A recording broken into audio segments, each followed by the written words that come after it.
what is hate? This is something that I've been thinking about lately, especially the way, things are going on right now with the current climate.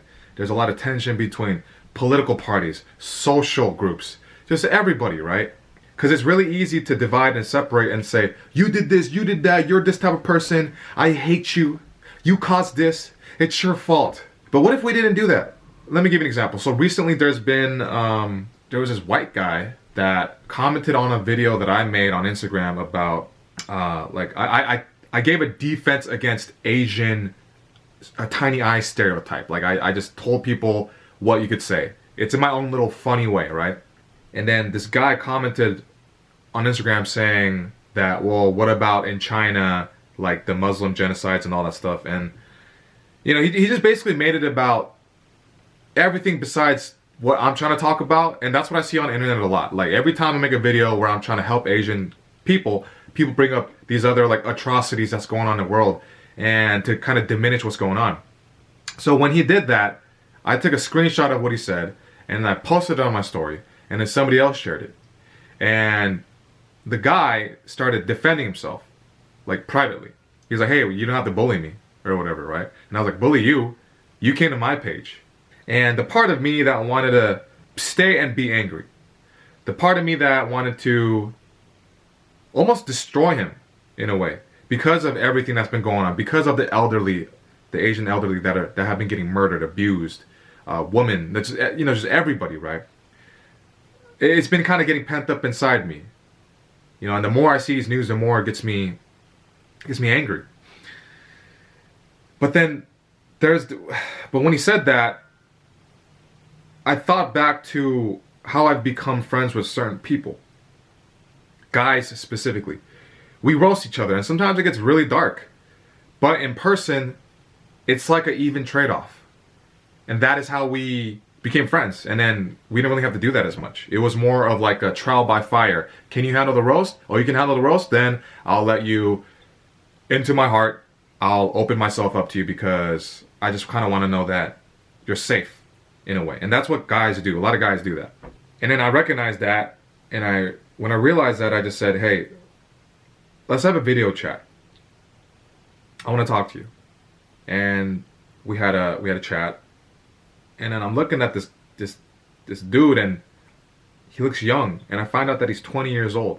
And I started a conversation but before I found out he was 20, I started a conversation. I just went, this is why I did what I did. I was defending myself. I was like, this is why I posted it, because I want to make sure that, look, even on the internet, this is the type of shit that happens. Everybody diminishes us, suppresses us as Asians, and act like what we went through isn't shit, and what we're currently going through isn't shit. And I kept going off and off and on and on and on. And he's just looking at me just like, just kind of watching me with like a face just, like I was the one attacking him in a sense. Right? And then I stopped and I breathed out. I sighed. I went, actually, okay, I've been talking a lot. I want to know why you did what you did. And then he explained that his friend who's Asian shared that post on Instagram on the story. So then he watched it, and then the guy, we'll call him Jake, the white kid, and then Jake said that there was something that I said that kind of triggered him to wanna kind of address what's been going on, but kind of roast at the same time, just a little like dark humor, whatever. Especially finding out that I'm a comedian. And as he kept talking, I wanted to tell him he's wrong. I wanted to say, you don't know what the fuck is going on. But then, when he told me he was 20 years old, I'm 31, and I just looked at his face. He looked so young. He looked like he's a kid, 20. So you're a fucking kid. You don't know shit, And I remembered all the mistakes I made from 20 up to now. I had to learn the hard way. And I just looked at him and I was like, hey man,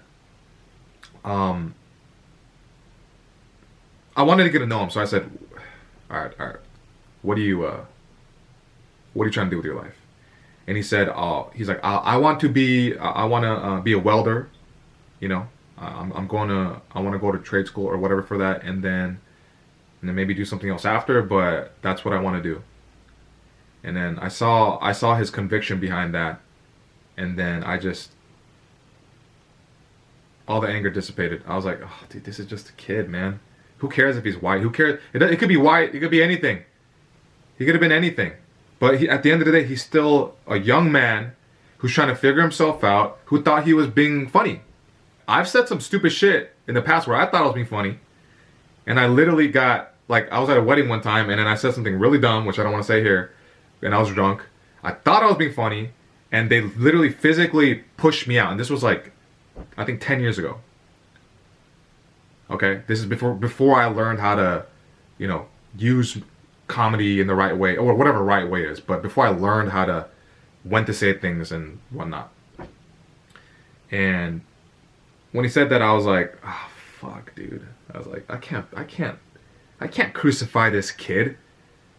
I don't want to ruin his life. I don't want to make him look like he's like a fucking like full-blown racist dude when he explained it, like I kind of got it, you know? Like other people could say, well, Mike, you're wrong. You should have punished him. I'm like, no, but then I got to know him as like a human.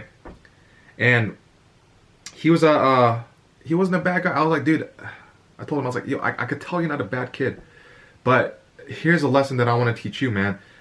Especially the way things are now, people are looking for that. People are going to be very sensitive to it because statistically, these things are happening. I know somebody personally who's Asian, who somebody in daylight out of nowhere was following her and her family with an axe, getting ready to chop them down. Unfortunately, they caught it in time and were able to, you know, get away from that.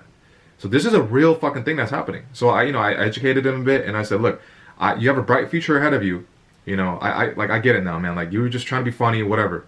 But, and it can sound contradictory what I'm saying, like, because he did admit he was a little bit angry, this and that, but dude, human emotions are not just one singular emotion. It's mixed with a ton of other things. That's how humans are. We're all fucking irrational at the end of the day. But anyway, so I told him, look, you're young, you're 20, you have a fucking long future ahead of you. I don't want, like, I was like, I made a ton of mistakes. I don't want to ruin your life with this little thing. It's not a big deal. It's okay. You didn't directly call me like a gook and a chink and try to like shit on me per se. So like I can see that. And I'm just gonna let this go because like really it's not worth ruining your life because you didn't really mean it that way. And he felt relieved. I could see him, and then we just, you know, I just kind of laughed. I was like, look, and I was like, dude, just fuck up more, make mistakes, but the race stuff, like, be careful with that, like, but make a ton of mistakes because that's how I made. And I told him, I want you to fuck up. I want you to learn. I want you to have a good life. Just, you're young. Fuck up, dude. Just fuck up, but be careful at the same time. And he started like laughing, and we connected at that moment. As humans, as me being someone older, who kind of mentored him in that moment, and him being someone younger, who was just scared and didn't know what was going on. And look, there are gonna be people that watch this that are gonna say that, oh, you let it go, you shouldn't have done that, you know. But it's, dude, this is what's missing in today's day and age, man. Communication and empathy, those are missing. And the ability to look outside of one's own pain. Because as long as we look into our own pain, as long as we only focus on our own shit like that, we're not going to progress as a society and as human beings. And I guarantee you, right there, and the kid ended up following me later, actually. And I guarantee you, that kid right there, he is going to end up being an ally for Asians in his own little way. Because I'm here to have some Asian friends to begin with. We talked about it. Versus if I was to cancel him and ruin his life. Because let's say I did that, that would actually push him to hate Asian people more. And to want to join in like this Nazi propaganda and all this shit. Forgiveness has power. It really does. The times that I've been forgiven for things that I've done made me want to be a better person. Now, there are very bad people out in the world that do really fucked up shit that do deserve to get canceled. But this 20-year-old kid did not deserve that. And I told my friend who ended up sharing us the post on his story as well, and I told him, and we talked on the phone real quick. He's like, okay, I understand. I did it for you, but I get it. So he took it down. And I think that has more of an impact than anything. And what that did for me in that moment was it kind of pulled me out of my head of everything going on right now, us versus them mentality. You did this, you did that, I feel this because of you, me, you. And it reminded me of how I operated pre-pandemic, pre-lockdown, when I wasn't stuck in the house, when I wasn't, when I would talk to strangers more often. The little interactions I would have with a cashier, and they would laugh a little bit, I would laugh, and we'd have this moment of connection that just let both of us know, hey, life is beautiful, and we are together in this. And I think we need more of that, especially now, because there's a lot of anger, man. We're all hurting, okay? We're all suffering, but we can't lose the humanity within us. And it may be, it might seem like it's easier for me to say because I'm privileged. I'm not on the streets. I'm not in poverty. But look, as humans, the common denominator, the thing that unites all of us is death. We're all gonna die. And we're not so different.